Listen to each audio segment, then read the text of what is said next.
दोस्तों, नॉर्मली मैं ना वीडियो के अंत में अच्छे पोर्टफोलियो डालता हूँ ताकि आप लोग सीख सको और वीडियो भी थोड़ा सा आप देख लो। लेकिन आज वीडियो के अंत में हम दो ऐसे पोर्टफोलियो डालेंगे शायद जिनको रिव्यू मैं नहीं करता नॉर्मली, क्योंकि इतने घटिया पोर्टफोलियो होते हैं कि उनको पोर्टफोलियो कहना। और इन लोगों की ना मतलब प्रॉब्लम क्या है, नहीं ऐसे नहीं बोलना, पता है इन इन्वेस्टर्स की प्रॉब्लम क्या होती है, ये लोग समझना भी नहीं चाहते।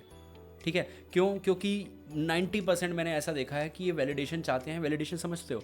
वैलिडेशन ये होता है कि भाई आप पोर्टफोलियो देखो और अच्छा बोलो इसके बारे में। 80% अच्छा बोलो, 90% बोलो, 10% गलती मान बना दोगे, अच्छा है, लेकिन पूरा गलत बोलोगे हम नहीं मानेंगे, फिर तुम बेवकूफ़ हो जाओगे। क्योंकि देखो, अगर आप कमेंट कर रहे हो कि भाई मेरा पोर्टफोलियो रिव्यू कर दो, तो आप एक ट्रस्ट कर रहे हो मुझ पे, ठीक है, कि हाँ शायद इस बंदे को नॉलेज है। और ये जो बंदा पैरामीटर्स यूज़ कर रहा है, जैसे मैंने आपको बोला ना, CFA के करिकुलम में बहुत सारे एग्ज़ाम्स होते हैं, NISM के एग्ज़ाम्स होते हैं, तो वहाँ जितना पढ़ाया लिखाया गया है हमें, उस पढ़ाई के अकॉर्डिंग, उस किताबों के अकॉर्डिंग जो भी पैरामीटर्स बनते हैं कि एक आइडियल सिचुएशन है एग्रेसिव इन्वेस्टर के लिए, तो उस हिसाब से मैं आपको बताऊंगा। तो आज उन दो ऐसे बेकार पोर्टफोलियोज़ को देख लेंगे कि उसके बाद आप बेवकूफ़ नहीं बनोगे। क्योंकि देखो, बेवकूफ़ और एग्रेसिव इन्वेस्टर के बीच ना एक बहुत पतली सी लाइन है। वो पतली सी लाइन आज इस वीडियो में आपको समझ आ जाएगी। बस करना क्या है, आपको लास्ट तक वीडियो देखनी है, और लास्ट अगर बोर हो जाओ बीच में कहीं, तो फटाफट से वीडियो के एंड पे पहुंच जाना। चलिए शुरू करते हैं। अब वीडियो में आगे बढ़ने से पहले एक ऐप दिखाता हूँ। नॉर्मली लोग पूछते हैं सर आप कौन सी ऐप यूज़ करते हैं, ये क्लाइंट्स को कौन सी ऐप देते हैं। तो यहाँ पे एक ऐप है, देखो इसमें ना इम्पैक्ट बताता हूँ मैं आपको। जैसे 10,000 की मुझे डालना है, अगर मैं इसमें 1 लाख रुपये डालूंगा तो 0.5% मेरे पोर्टफोलियो में रिस्क बढ़ जाएगा, ये ध्यान रखना। नीचे ओवरलैपिंग भी बता रहा था कि ओवरलैपिंग आपके पोर्टफोलियो में इससे हो जाएगी, तो ये बहुत बड़ा फीचर है। ठीक है, उसके बाद नीचे अगर मैं जाऊँगा तो यहाँ पे अगर मैं जैसे 10,000 ऐड कर रहा हूँ तो 0.13, और अगर मैं लाख रुपए ऐड कर रहा हूं तो 1% से ऊपर ज्यादा मेरे पोर्टफोलियो पर रिस्क आ जाएगा, और मैं कमा कितने रहा हूं 10%। ये इंपैक्ट बताएगा, और इंपैक्ट के नीचे आपको ओवरलैपिंग भी बता देगा। तो ये सिर्फ और सिर्फ आपको रुब्जी ऐप में मिल रहा है, और ये फीचर्स कहीं नहीं मिल रहे। हमने बहुत सारी ऐप्स एक्सप्लोर कर ली। आप डायरेक्टली ऐप डाउनलोड करना चाहते हैं तो नीचे आपको मिल जाएगी, और अगर आप चाहते हैं कि आपको एडवाइजरी मिले साथ में, इतनी बढ़िया ऐप भी मिल जाए, तो आपको कुछ नहीं करना, आपको बस इस नंबर पे मैसेज करना है। तो हमारी सर्विसेज के अंदर क्या क्या मिलेगा, पूरे पैकेज के अंदर क्या क्या हम आपको कब कब रिव्यू देंगे, और हम कैसे बकेट बना के देंगे, सब चीज़ों के बारे में बात करेंगे। और होपफुली आप समझ गए होंगे। अब वीडियो में वापस चलते हैं। यहाँ पे UTI निफ्टी 50 एक इंडेक्स फंड, पराग पारिक फ्लेक्सी कैप, दो फंड ले लिया आपने, दोनों लार्ज कैप कैटेगरी के हैं। चलो ठीक है, दो मिड कैप ले लिया, एक इन्वेस्को ले लिया। इन्वेस्को फिलहाल के लिए चल रहा है, और मोतीलाल बहुत कंसिस्टेंट फंड रहा है, तो दोनों का कॉम्बिनेशन एक ठीक ठाक साबित हो सकता है। बंधन एक ही स्मॉल कैप लिया है, और उसको बैलेंस करने के लिए गोल्ड का ETF ले लिया है। स्मॉल कैप प्लस गोल्ड, ये गोल्डन मतलब एक गोल्डन कॉम्बिनेशन हम इसे बोलते हैं। तो मेरे हिसाब से इस पोर्टफोलियो को मैं 10/10 देना चाहूँगा। और अगर इस पोर्टफोलियो को 1 साल से ज़्यादा हो गया है तो मैं 10 में से 12 भी दे दूंगा। लेकिन मुझे नहीं मुझे जहाँ तक लगता है 1 साल से ज़्यादा नहीं हुआ है, तो ठीक है। लेकिन फिर भी आप ये पोर्टफोलियो काफ़ी लंबे समय तक चला सकते हैं। रीज़न उसका पैरामीटर्स पे देखो, सैटेलाइट और कोर का रेशो बहुत अच्छा है। ये आपका कोर फंड हो गया, ये आपके दो कोर फंड हो गए, और बीच में 3 सैटेलाइट हो गए, और बहुत ज़्यादा स्मॉल कैप या मिड कैप नहीं भर रखे। तो जितनी भी अच्छी चीज़ें हैं वो इस पोर्टफोलियो के अंदर थी। ठीक है, अब एक चीज़ और। अब आप कहोगे कि यार पोर्टफोलियो में सब अच्छा है तो हम ऐसा कॉपी कर लेते हैं या बाय कर लेते हैं, तो नहीं करना। रीज़न, क्योंकि मैं सिर्फ और सिर्फ एजुकेशनल कंटेंट दे रहा हूँ। ठीक है, मैंने आपको पैरामीटर्स के ऊपर ये पोर्टफोलियो बताया, ठीक साबित होता है। आपके लिए ये सही साबित है होता है या नहीं, वो आपको डिसाइड करना है। बाय करना, सेल करना, होल्ड करना, कंप्लीटली आपका डिसीजन है।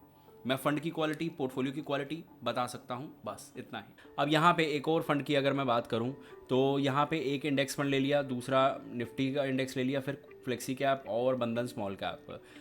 ठीक है, काफ़ी कुछ बैलेंस हो जाता है। ऊपर का अगर मैं बात करूँ तो निफ्टी 150 यानी कि मिड कैप, और ये निफ्टी 50, तो आपने यहाँ इंडेक्स लेके कोर का बैलेंस बना लिया, और ये सैटेलाइट ले लिया। ठीक है, इसकी क्वालिटी अभी ख़राब है, लेकिन चेंज करना या ना करना वो आपकी बात है। ठीक है, लेकिन उस हिसाब से ओवरऑल ये पोर्टफोलियो हर चीज़ पे खरा उतरता है, जो भी चीज़ें पढ़ाई जाती हैं जिस भी चीज़ पे।